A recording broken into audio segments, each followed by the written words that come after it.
All right, hello. Thank you for joining us today. Uh, I'm Paul Barthel with Changescape Web, and I'm joined today with, Ian was supposed to be here, but he hasn't shown up yet. So I'm joined with Jeff Steck from Tylerica Marketing Systems and also Ken Decker from Changescape Web. And today we joined by Kyle Roof. He was on a previous podcast, and he is extremely well known in the SEO world. And we kind of talked about this topic last time, but a lot has changed. So we're going to be talking about the EEAT and how important it is to Google when it comes to SEO. And we're also going to be touching on AI overviews, which is formerly search generative experience. So welcome, Kyle, and thank you for joining us today. So Thanks for having me. I'll start with having you explain what EEAT is, and is it a ranking factor? And if it's not a ranking factor, why is it so important? Well, the idea, I think, from a kind of a top-down view is, should your site be in the index in the first place? Is your site something that Google wants in their results? And so it's one of those things that might not be a direct factor if you have EAT signals, but it's the type of thing that once Google checks your site or does an EAT or meta update, the idea is that you will be able to keep your rankings that you got. So while just adding some signals to your page or to your site might not push up rank by any measurable amount, it's the type of thing you can keep your rank once you've attained it.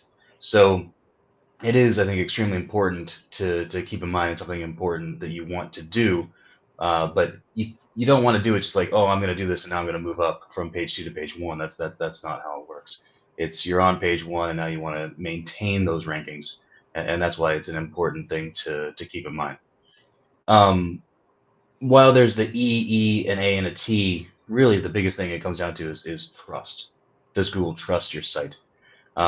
Last time when they updated the quality rater guidelines, they had this little diagram with circles in each of the factors, and trust is this giant circle in the middle. And the idea is that if you don't pass the trust test, the other things don't matter at all. So really, it just comes down to, can Google trust your site? And really what that means is, are you a real thing? Are you a real business? Do you have real people behind the site? Are you trying to hide who you are and what you're doing online, or are you transparent about what that is? And if you're transparent and you're a real company, you're a real brand, you have real people, those are the signals that you want to be able to show to establish that you are trustworthy and you should be in the index. Can you give us an example of a site that isn't trustworthy? Sure. The classic example is the affiliate site. Google's been very hostile to affiliate sites for 5-6 years. That's no surprise. And one of the main reasons is that, so somebody comes to an affiliate site to buy, and they search for the best vacuum. They come to a page, they see it, they're like, okay, I like it, I'm going to buy this vacuum. And then they click on that and they go somewhere else to make the purchase. They go to Amazon, they go somewhere else, and then they might make that purchase. Well, what happens if there's a problem with that transaction? They got the wrong vacuum. The vacuum they got is defective. The vacuum they got harmed them. Where do they go? Well, most consumers will go back to the site where they were convinced, to make that purchase. And what happens when there's no support or help there? Because these types of sites often try to hide who is behind the site. And so there's no redress for the person that made the purchase. Now, ultimately, they should go back to where they made the purchase, but a lot of people don't put that connection together. I need to go back to Amazon, because where the trust, if you will, was established was on that site. And so those types of sites that try to hide who they are to make an affiliate commission are the ones that are most susceptible to these things, because they don't want anybody to know who they are. They're trying to stay hidden, and that's from a general principle standpoint. Google doesn't like that, because Google wants accountability for those situations, so that somebody can get a refund, somebody can get a replacement, somebody can get help if they've been harmed. Okay, thanks. So Kyle, I think what I heard you start out talking about sites that are already ranking to maintain their rankings, that trust was maybe the most important factor. Is that correct before I That continue? Yeah, that's correct. I don't think adding any signals to improve anything any will push rank up, but it's the idea that once you've obtained that, and there's probably some threshold if it's not a, a, a core update where they're going to make a massive sweep. There's probably some traffic threshold. If you have a site that's getting just a handful of clicks a month, there's no reason for them to check. But if you're getting a substantial amount of clicks, substantial amount of traffic, then at some point there's probably a trigger where they're going to come and check and look at your site to see if you pass the kind of their checklist, if you will, for these So things. essentially, I would Google's. Go Yeah. ahead. Oh, please. Let's say Google's taking basically a harder look at sites that are ranking. Maybe they're ranking and they shouldn't be, essentially. So the trust now becomes that level of scrutiny that they're really going to put on that. I mean, that makes sense. How about I guess we didn't really define EEAT for our listeners that may not be familiar with that, maybe weren't here with you last time, like me. And of course, I play in the world, so I know it. But maybe could we break that down real quick? And is there a comment in there about aspiring sites, people that are trying to build their sites and bring them up? Which is there, one of the letters that's more important than others, or are they all equal? So EAT, it's a term that comes from the quality rater guidelines. As mentioned on their last update, trust is the main thing. They have the circle diagram, and there's an E, and there's an A, and then there's a giant circle in the middle that is the T, that is the trust part, and you have to pass the trust metric before they even really care about the E, or the A. That's where we're at, and trust really comes down to who's responsible for this website and who's responsible for this content, and so those are kind of two things. Basically, are you a real business, and are there real people that have written this content, that are behind this content? And so it's not an eyeball test from a human standpoint. A human might be able to look at a website and be like, oh, this is legit. I can see that, and they can feel that out from what they see. A bot can't see anything. A bot is coming through and crawling to find signals that match up to these particular types of things. And so you need to make it as clear and obvious as possible to a bot who'll be crawling your page that you have these types of signals to say, like, yes, we are a real company. We are responsible for this website. We are responsible for this content. And it's not one particular thing to do. It's probably checking enough of the boxes that fall into this thing. Now, something that I'd point out is that if you're a real business, you're registered in your local area, you're paying tax, you're on a registry somewhere. Those people don't have EAT problems. Real companies, real businesses don't have any EAT issues at all, because they're fine with saying who they are. The people that have EAT problems are the people that are trying to not be as transparent, and those are the ones that Google has been going after for years. And so people that have EAT issues, like, they have to go through the checklist and actually, do I have this, and they're trying to check as many boxes as they can. Those are usually the people that are trying to hide who they are in the first place, and those are usually the sites that Google doesn't want there anyway. Mm-hmm. Makes sense. So with how easy it is to generate bad content with AI, just plug in something, let it generate, slap it on a website. A lot of businesses are doing that.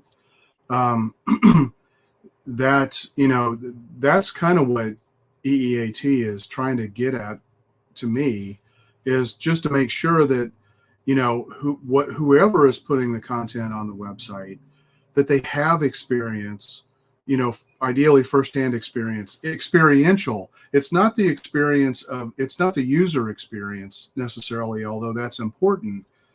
It's the experience. Then their expertise. Do they know what they're talking about? Do they have the credibility and the trust? Do they have certifications? Do they have signals from other important websites that indicate, yeah, this is legitimate, real content? You don't get that when you just slap something into GPT and put it on your website. That's absolutely correct. One thing I would note is that Google is not in the value judgment game. You know, what's better? Somebody that has a degree from MIT, or someone that has and they're fresh out of school, or somebody that has 25 years of experience but no degree? What's better?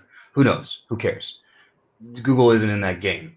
You know, what they're looking for though is there has a real person written this content. That's really the most important thing. So it's not necessarily, yes, experience and expertise are factors, but they're not going to value judge one or the other. What they're going to do is they're going to try to determine if it exists, and that's kind of the important point. The other thing I'd mention too, though, with AI content, there's nothing AI about it, and that's AI. This industry, we enjoy applying labels to things to make it simple, but these labels have actually no meaning, you know, or like the actual meaning doesn't exist. So when you look at AI content, that's from a language model, an LLM, and really what that is, those things are guessing at the right words that should come from the prompt that you gave it, the question that you asked it, for example. And so when you think about it, it's got a corpus, it's got all these words. You've asked it something, and now it's guessing based on what it knows on the words that it should provide. Essentially, this is just a glorified spinner from 2012. Yeah. Now, it interacts in a very nice way, you know, and it compliments you, and if that feels great. But at the end of the day, it's just spinning content. And so the reason that Google has heartburn with that is that you're not adding anything to the conversation when you're just providing spun content. Because at the end of the day, that's all that it is. It's duplicate content. You haven't added anything to the web. So that's where it becomes problematic. And those are the systems I think Google uses to find that content, is that it's duplicate, and it hasn't offered anything new, or it hasn't offered any kind of perspective. So you can start as a base with any kind of AI content that you want, and you can still pass any EAT check so long as you edit for that experience, you edit for that expertise, you edit for factualness, you edit for uniqueness, you edit for your brand. If you do that, then you're fine.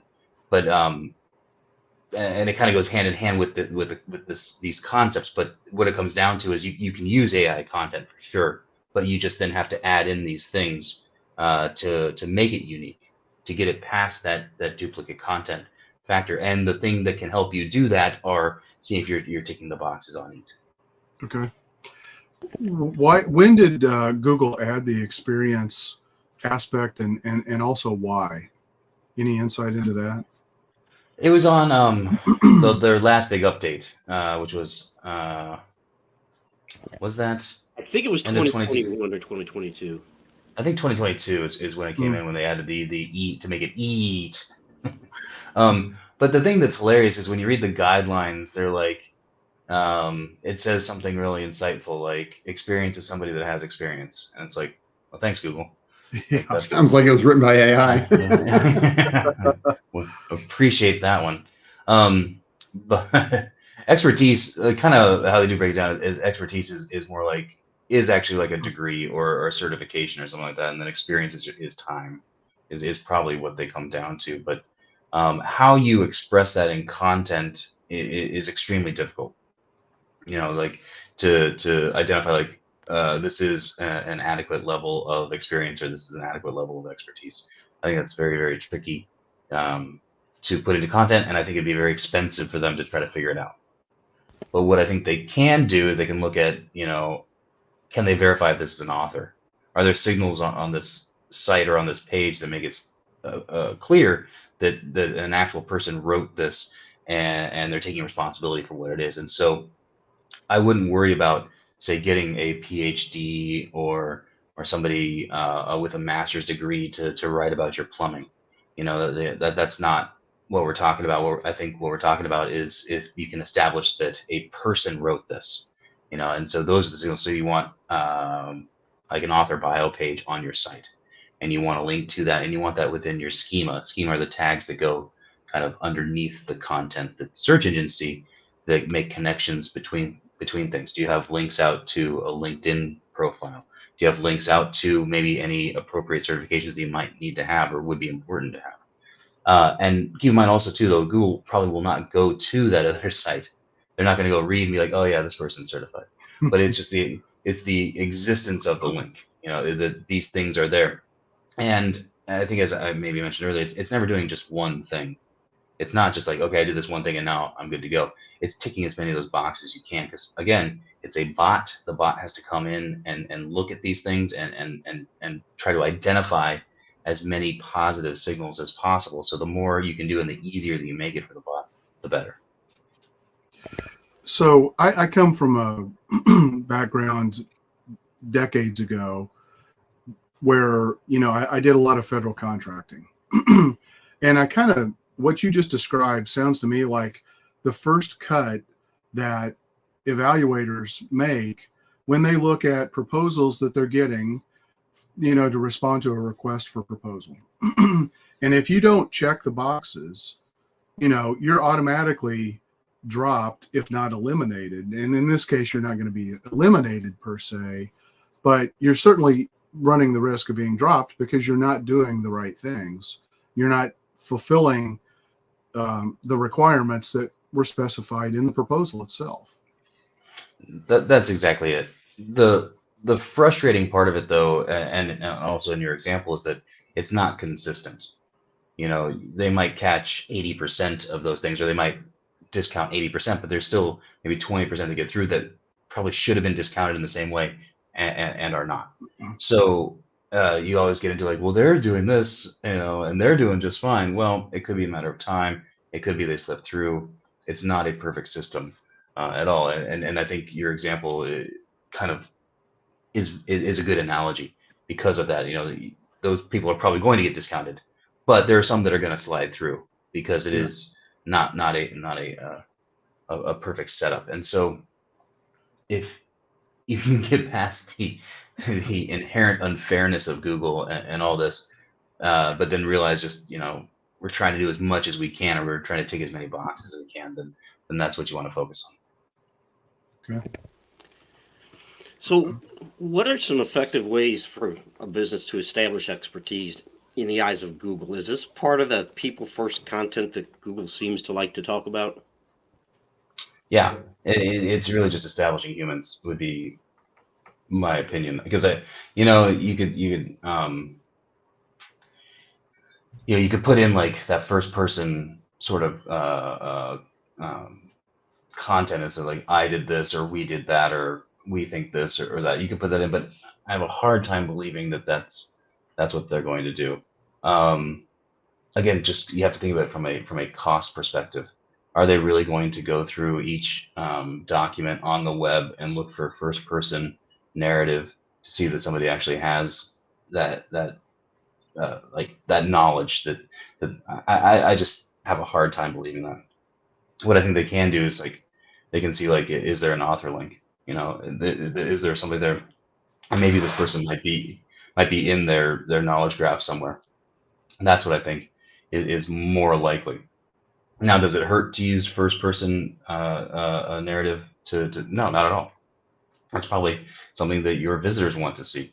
So you could definitely add that in. But I honestly think it comes down to is there a person. Now, one other thing that I would add that could be a very strong signal, and Google talks about this over and over and over again, is UGC, user generated content. This is people asking you questions. What better way to establish that somebody has experience or expertise than somebody asks them a question? You guys are asking me a question now. This validates that I think maybe I know what I'm talking about, or that I've been around. That's instant validation. Whether or not what I'm saying is true. Again, it's not evaluating that this is true or not. It's that I'm here, and you've asked a question. So on websites that have the ability to ask questions, that could be a very strong signal. That's something that I would consider adding in to say, like, there's a conversation happening. I've written this piece of content. I'm saying X, Y, or Z, and now these people are asking follow-up questions about it, or they're asking, should I do this or that in this particular situation?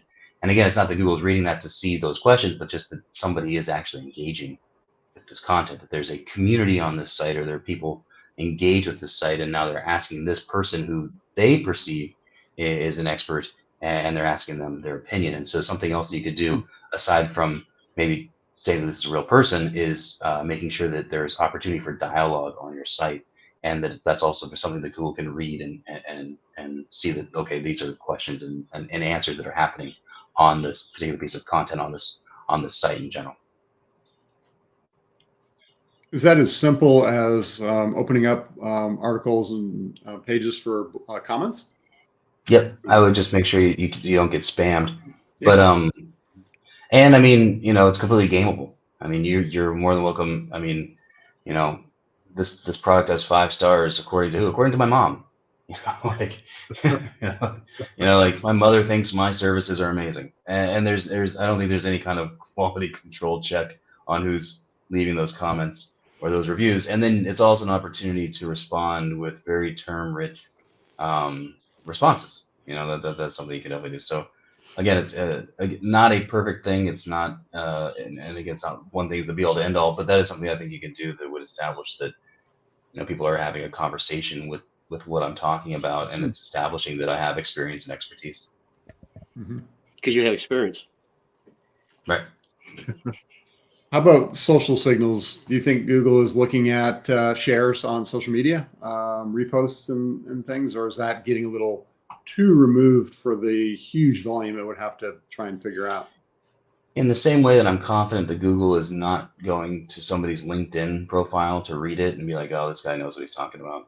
I also don't think they're siphoning through your Facebook post to see if there's a certain number of likes, from your site. I'm thinking more shares. If the content links to it are showing up on social media, they take. I don't think so. They might if it gets into the link graph. If shares are able to get into the link graph and they're counted as links because links are votes, and they can discount them accordingly. Not all votes are equal. There's some votes that are more important than others. But if those shares can get into the link graph, then yes. If they cannot, then I would doubt it. Mm-hmm.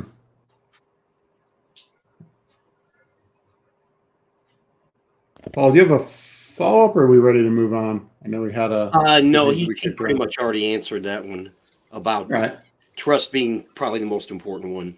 Yeah. So let's jump back then to the search quality rater guidelines. I think you mentioned those, at the top of the show. So there's 4 different levels for each, right? Lowest, lacking, high, and very high. Can you speak to those? Maybe break them down, explain kind of what they mean and how, for our listeners, what they should do with them? Ignore that entirely is what I would recommend. Because again, you're getting into the weeds when you're thinking about, okay, do I have this little thing and not that other thing? It's more, again, are you real and are you presenting that as clearly as possible?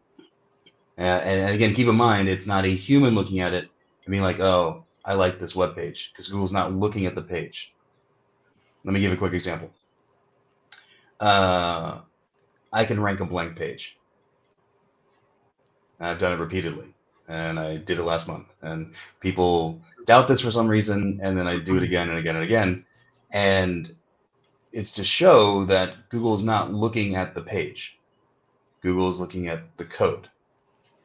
So I'm not doing anything black hat. I'm not doing this to spam Google, because these are nonsense keywords or words that are not, or terms that are not important.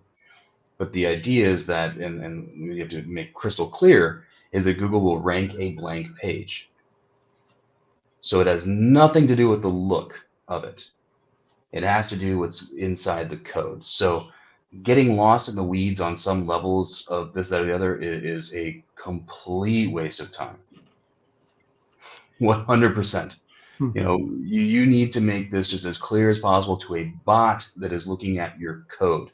And as soon as you're worried about something in terms of this or that, in terms of, like, again, a value judgment, that's not what you want to be spending your time on. You can do other things that are significantly more important. So the main thing to emphasize is, as you're giving these signals, as you identified, or as anybody has identified, give as many as you can, make them as clear as possible. Don't make it difficult for a bot to see them, because remember, a bot is not going to look at your site and be like, this is a beautiful site. Clearly somebody spent $30,000 on this site. they won't be doing that. They don't care if it's a $5 site from Fiverr. They don't care if it's a $50,000 site from the best web designer in Lincoln, Nebraska. That makes no difference whatsoever. Can they find these signals? Can a bot see that there is a real person behind this company, that this company is transparent, that they're giving their business information, that they've got these links out to things that they should have links out to, and they've got links out to things that their authors are establishing that they're real people. Those are the types of things you need to focus on, not any kind of value judgment to low to high on any of that. And that's one of the most difficult things to get clients to understand, that a person is not looking at your website. It is a bot that is crawling it and reading the code. And people just don't understand that. Well, you hear it all the time. When the biggest lie is just write good content, right? And then you've got somebody that will write good content, and then they'll tell you this is actually good content. And then they're saying legitimately, like, I am an expert in this industry. I've been doing this for 15 years. And then they'll say on page 1 of Google, 3 of these sites aren't even offering the service, or they're not even talking about the thing. But I know I've written, and I'm not even on page 5 of Google, right? So they almost take it like a personal attack, like they did something wrong. But it has nothing. Again, it's not a value judgment. Google's not like, oh, this person is actually an expert, and I'm a better person for having read it, and now I'm going to rank their stuff better. Like that's just not any part of the process at all. So you really do have, or I don't know how many times I've heard people, even SEOs will say, this site is garbage, right? And I don't understand why they're outranking me. Their content's whatever, and their site's terrible, and they don't have anything. And I go and look at it, and it's like, it's not the prettiest site of all time. But then when you run like an actual tool on it, and be like, well, their term counts are great, and their link profile looks great, and you can see that this page has been here for 5 years. I don't have any problem with this. And then you bring that up to them, and really what it came down to was like, they think the site is ugly. They're looking at this, their site is pretty. Their site is prettier, and that's actually what they're doing. Is they're like, well, my site is prettier. It has more functions and features, which I'm sure that it does. But again, a bot does not care that you spent, money on a site when this other company may not have. They're ticking all the boxes. They're satisfying what an algorithm needs to see. And it's not a beauty contest. It's not a popularity contest. It's, did you get the words on there that the bot needs to see? Did you do the things that the bot can find? And that's all that it comes down to. Yeah, it's so frustrating that so many customers get seduced by these beautiful, slick sales presentations to build these beautiful looking websites. Who cares how they function structurally or semantically? They just want the pretty, and that's not the way to think about this. You're exactly right. I would say, though, I do see on small businesses where they went to, and I'm not going to throw any platform under the bus, but they went to a platform that somebody has no experience whatsoever, and they do put up a pretty janky site as well. So the solution isn't just build your own site and you're okay. Right. I would recommend getting a dev, and I would recommend having somebody that knows what they're doing and can put you on a platform. But yeah, that aside, it is not a popularity or beauty contest. All right, so let's jump into the newish stuff. Not going to say it's completely new. So Google Search Generative Experience, now they've made some changes to it. Now they're calling it AI Overviews. So before we even start talking about it, can you explain what it is? Nobody knows what it is, so I'll take a guess. But that's kind of the conclusion I came to, because you cannot find a good explanation of what it is. So a few years ago, Google introduced featured snippets, and featured snippets is a way to steal content and put it on Google and provide a quick answer. And they put it at the top. And when this happened, all of SEO freaked out, saying that SEO is dead and there's no reason to be here, and Google's stealing from us. The part that is true is Google is stealing content. That's 100% true. But it didn't signal the end of everything, and it took a little bit, but most people realize it's probably a good idea to try to optimize to get into that featured snippet spot. I would say maybe there was like a 5 to 10% haircut on traffic as a whole. But then from that time, I can't even remember what year this was, 5 years ago, 6 years ago. From that time, though, traffic increased. And so while that haircut happened, it was absorbed because traffic increased and then people adjusted and everybody lived. So now we've got something very similar to that is how I see it. It's more like an advanced featured snippets. It's not anything wildly revolutionary. It's Google, again, stealing people's content because that's what they do. And they're putting it in different places because that's what they do. And they're trying to do it in a way so that people can get good answers or quick answers, which is an understandable justification. My guess is going to be is that there'll be a similar haircut. Maybe this time it's more like 15 to 20%, and that could be significant for some businesses, especially if they're the kind of thing that you can give a quick answer and there's no reason to go to the site. The thing that featured snippet killed were all the sites that were trying to like optimize for what time is it in Rome, right? And then they could give you the answer for the time in Rome, and there was no reason to go into the site. Those sites died. What's the weather today? Those sites struggled, but by and large, most sites did just fine. They're not any of those types of sites, so they're completely okay with the featured snippets. I imagine something similar is going to happen. I think there'll be types of sites that will be very affected by that because there's no reason to go to the site once you get the information. But most sites, though, especially if you're a small business or you're a brand or you're selling something, people still need to get into the site to learn more about your services, learn more about your products to complete the sale. And so I don't think those sites will be overly affected by anything that the AI overviews do. So I think it's going to be an advanced featured snippets. I do think there will be a traffic haircut, maybe 20%, but I think that will be absorbed just like featured snippets traffic haircut was absorbed. I think search and traffic will increase, in the next little bit, in spite of the fact that people are niching out and going into other things. At the end of the day, searching TikTok does not provide great answers for what you're looking to do. I know people are trying to do it now, and I know some people are doing it, but ultimately, I think Google will still be the main source for information and for people searching. And what I see more than anything is we kind of figured out what you need to do to get into featured snippets. Once we get a little more experience with what the AI overviews is, we'll figure out what we need to do to get into those. And it's just a second layer of optimization because you probably need to be on page 1 to show up into those things anyway. So you still need that first layer of optimization to get there. And then you need maybe a second layer of optimization to see if you can get into those different areas. And I would anticipate, these things just came out. They're not set in stone. I imagine they're going to change a lot, in the same way that Google always tests things and changes things. This will probably go through a lot of iterations before it gets locked into what it is. So I wouldn't stress too much about it. Make sure your pages have good semantics, and good semantic tags. Your H1 is the first thing on the page, and you got your H2s and H3s that properly formatted. You're getting your NLP and semantic terms on there, which just means you're writing good content that makes sense for what you're talking about. You don't have to go too deep with that. Just write actual sentences would be a good first step. And if you do that, you're gonna be okay. I think you're going to show those things. There are probably some tweaks here and there on what we really need to do, but by and large, I think most people are going to be just fine. Most sites are going to be just fine. And whatever cut that comes in traffic will be absorbed in the next couple of years, just in terms of as traffic growth happens.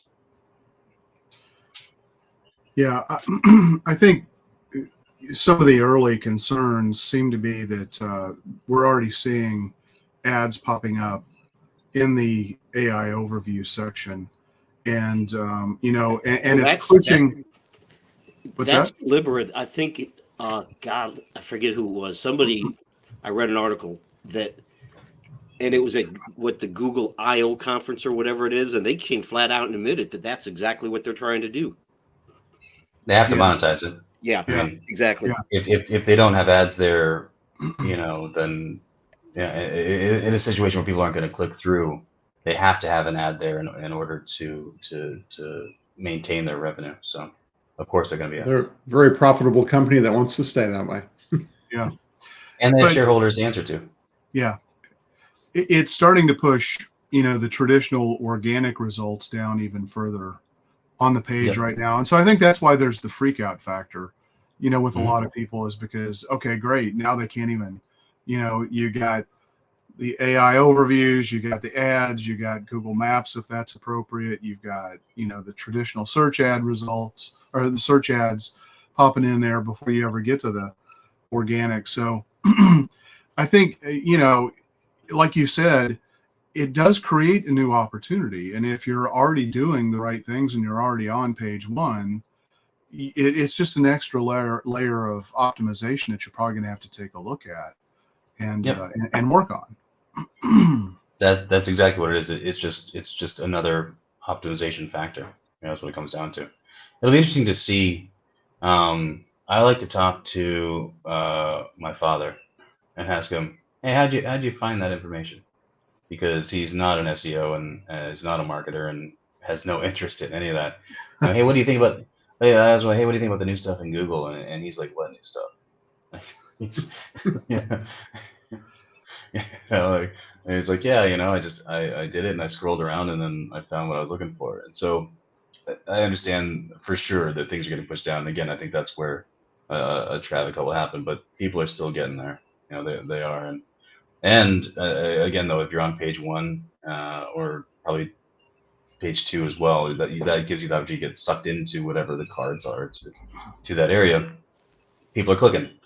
So I don't know. Ask some. I don't want to call them idiots, but like SEO idiots. People that just aren't. Ask them how they're searching. And that should give you some insight as to how people are doing it. And right now, I don't think much has changed. They're still searching and scrolling around and clicking on stuff. Yeah, and From their point of view, the presentation may be a little different, but yeah, they just find results.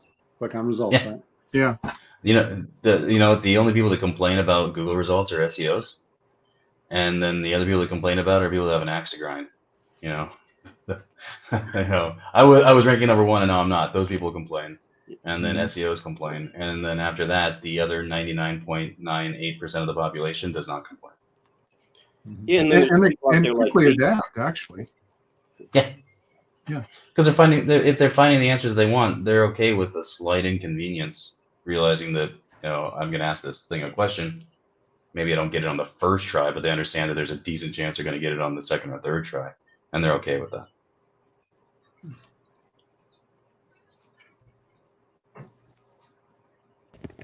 So Google has said recently that the search is moving beyond just the SERPs, and I think we've kind of been dancing around this already.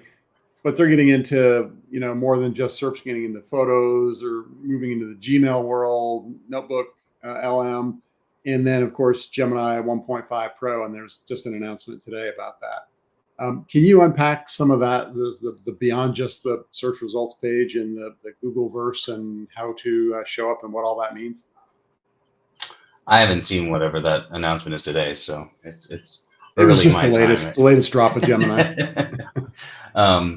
But if you don't think that Google's been reading your emails, like for the last, I don't know where you've been. Like how do you think the ads show up within your Gmail if they're not reading your stuff? So yeah.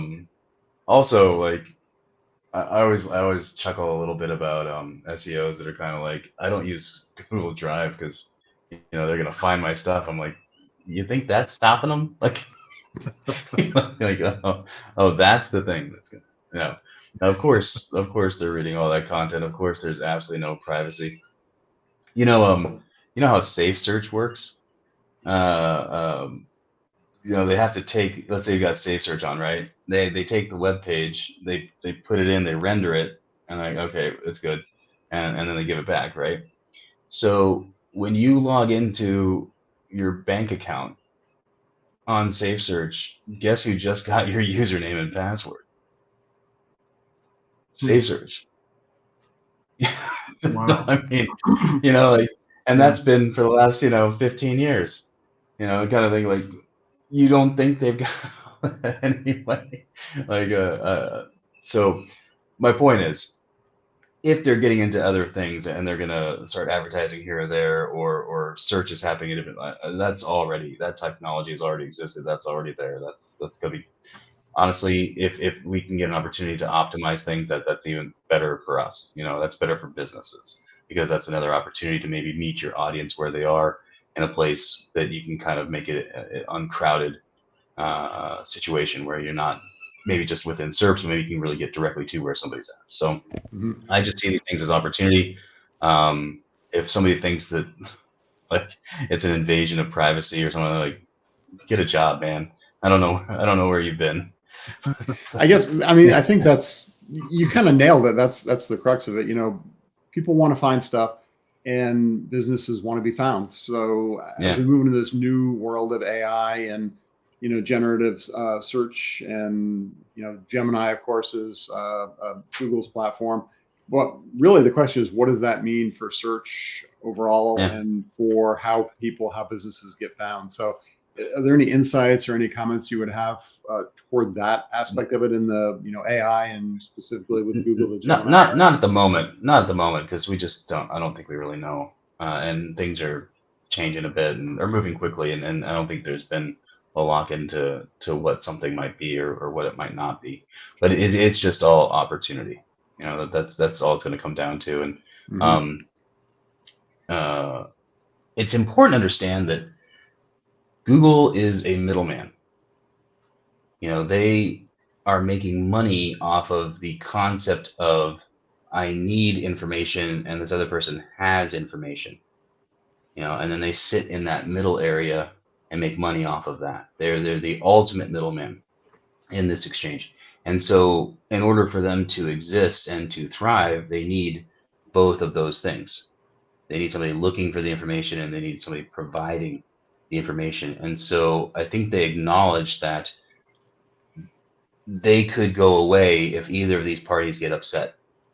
Most people think of it from that user perspective, if the users don't like. But the same thing, if people get tired of giving content and they're not getting reimbursed for that content, ultimately that'll go away as well.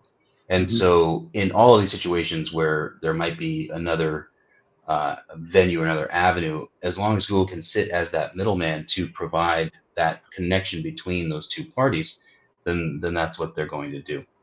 But also what's important to understand is that if they're there, then there's some algorithm involved. And if there's an algorithm involved, then there's optimization to be had. And that's where we step in. The time that we are in trouble is if they somehow employ all of India and China to and a human is making the decision of what information show. Then we're in trouble. But that won't happen. You can't employ 2 billion people to handle all the searches that are happening in whatever form they might be. So it'll be some form of an algorithm there, and as a result, there will be the opportunity to optimize. And so what I would just be doing is I'd be keen to look at where these searches are happening or where those connections are, where Google's the middleman between those two parties.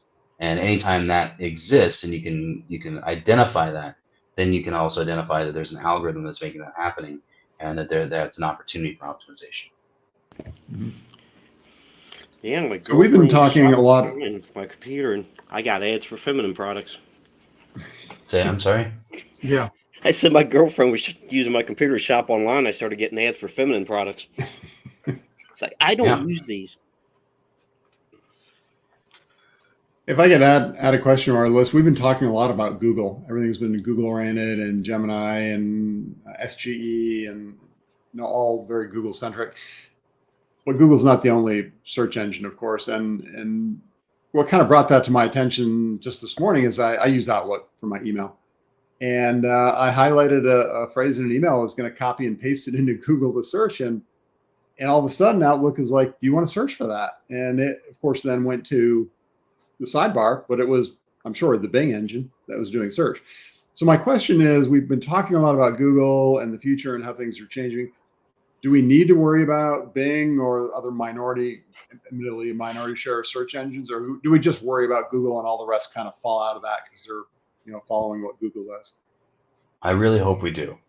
I really hope we do, but I honestly think it feels like a Simpsons episode where it's like you wanted McDonald's burger or Burger King burger and you end up with a Dairy Queen burger, and they're making some joke about it and nobody wants a Dairy Queen burger. You remember those Wendy's ads from back in the day that was like getting Burger B?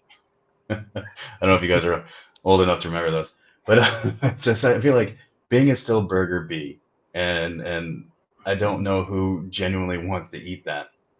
Yeah, I Some guess people do. my question is, this, it's what about it- 15%, right? But as it moves into I think the I think that email, that's way generous. I think Google um, still has about 102% grip on market share. If like that's got to be Bing propaganda to say that they've got 15% of search. There's no chance. There's no chance they've got that. And maybe cumulatively, because AOL is Bing, DuckDuckGo is Bing, Yahoo is Bing. Anybody that's done a proprietary, I have a search engine, that's Bing. Comcast and Cox and those cable providers, that's all Bing. So They still maybe you exist. get there. What's that? They still exist. I mean, there's still like when you log into your cable, there's still Yeah. like a search bar in there, and who uses that? People that are 900 years old. Exactly. That's the only people who would in their right mind would search there, but that's all Bing. And so like there is some form of an audience that is doing those searches, and they're getting those Bing results. Did you see that in ChatGPT they used to say powered by Bing, and then they took that away because again people are like, wait a minute, I'm eating burger B, like I don't want these results. So I mean, the perception is still there that it's not great. So my point is there are a lot of opportunities to get to Bing, and in spite of all those opportunities, there's no chance they're at 15%. yes. So my question though was, do we not even worry about whatever the minority share is? Do we not even worry about that? Say it's not worth worrying about, or do we say it may be, and we need to pay attention to what they're doing as well? And then, do you see things changing as their own AI tools start to maybe try and change that balance of power as they bring it into, like I said, in Outlook, right? And Yeah. my So- reaction was, hell no, I want to use Google, and I copy pasted it the way I always did. But Yeah. it popped right up there in the bar. So do we need to think about that as SEOs that are helping, getting our clients to appear in search? Do we need to be worrying about those alternatives? I mean, if you have a product that people that are 55 plus would buy, then I would put an eye on Bing, because again, who's searching in Comcast when they log in? It's the same kind of people that search for Google to get to Google, right? Like, and I honestly think like Google is like the number 5 search in the world, so you can't laugh too hard because there are a lot of morons that are doing that, right? But I think a lot of them are pretty old. But the idea is that there are people doing that search. So if you have a product that would be towards that demographic, then yeah, for sure, I would definitely take a look at it. But that said, Bing has very little external signals for their search results.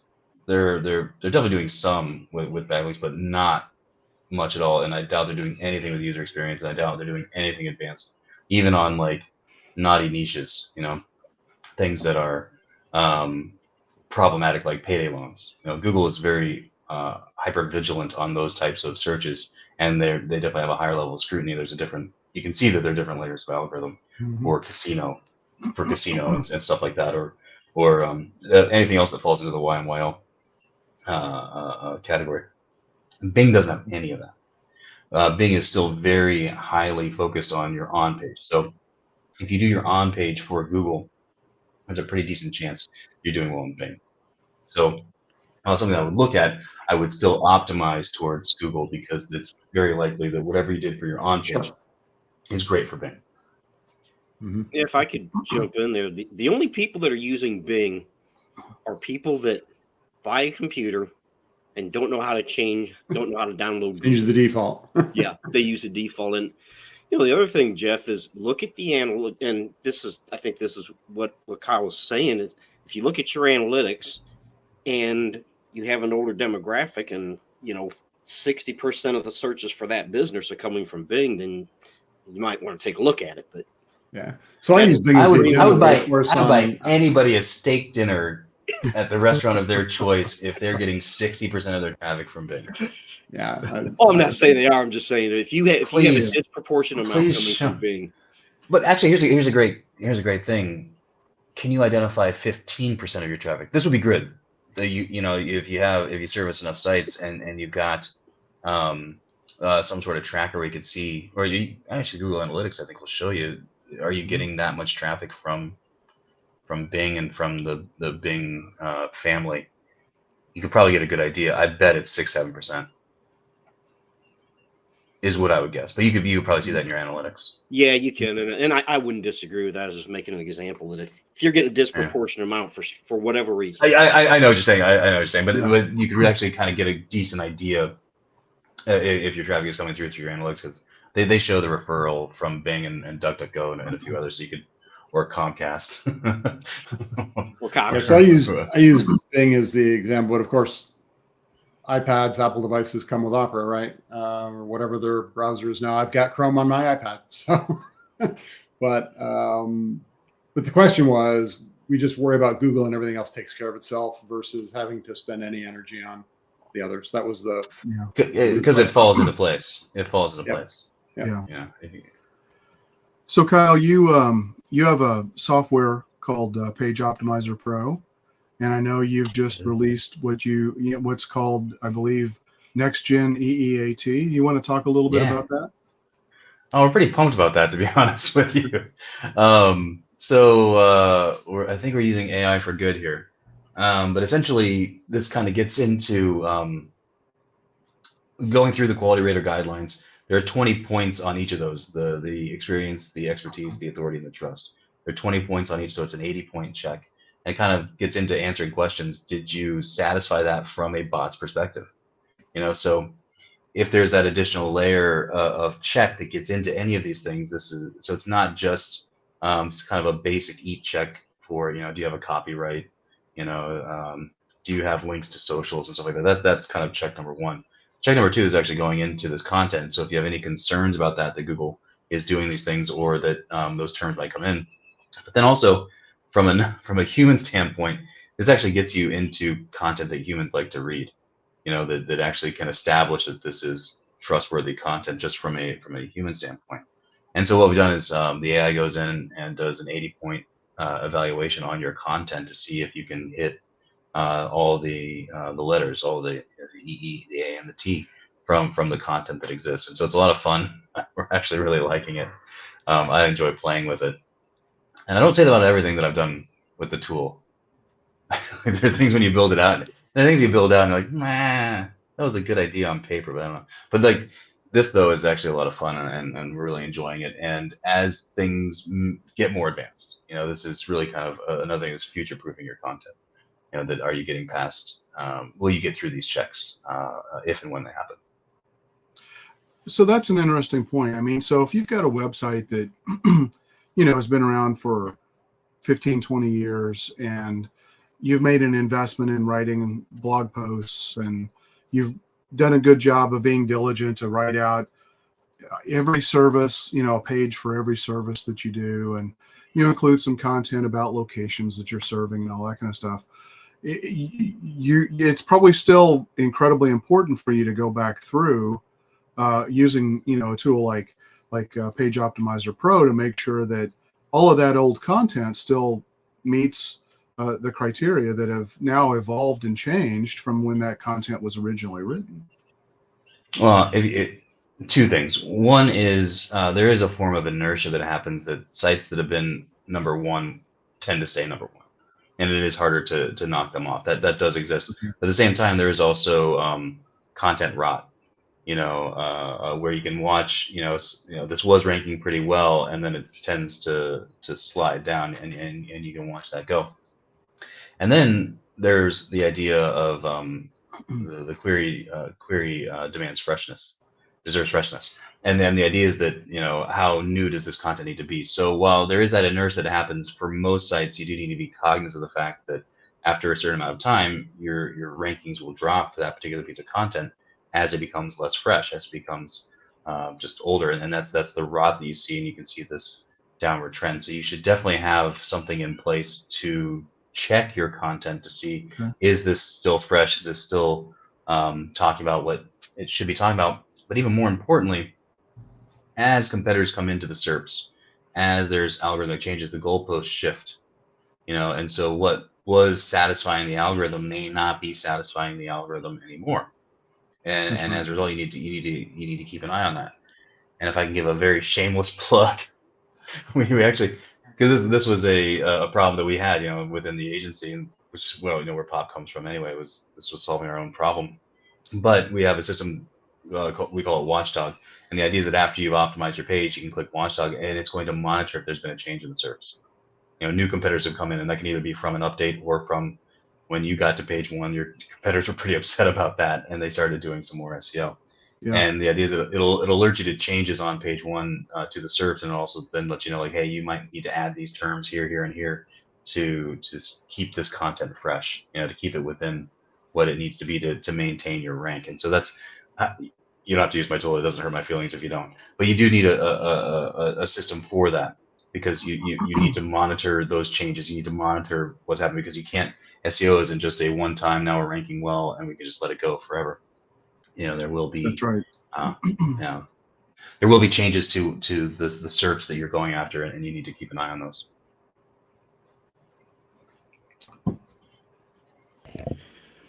All right. Well, Kyle, is there anything else you want to add? We're coming up on an hour here, and if not, how can? Good. I'm good. I'm ready. How can our I didn't listeners? I didn't get a cup of coffee this morning, so I think you need to get that, or I'm just gonna take a nap real quick.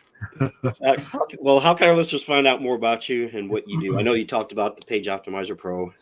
Yeah, so that then the website is pageoptimizer.pro. My courses are in img.courses, or anybody can go to kyleroop.com. And somebody updates that site. It's not me. I assume somebody's on it. I saw the SSL certificate die the other day, and I was pretty upset about that. But it should be current. It should be good, and they can find my stuff there. All right, good. I think this is a good place to wrap up. Kyle, thanks for joining us today and sharing your knowledge on this. And thank you, our audience, for, well, probably not joining us because it's 9 o'clock at night. But there will be a replay. So I hope you found this valuable, and we will see everyone next week. And Ken, you're going to put this up there tomorrow at the normal time, right? Yeah, I think I'm going to rebroadcast this at our normal broadcast time. All right. So thanks, Kyle. Thank you. Thanks, guys. Thanks, Kyle. Take care. Have a good day. Good night.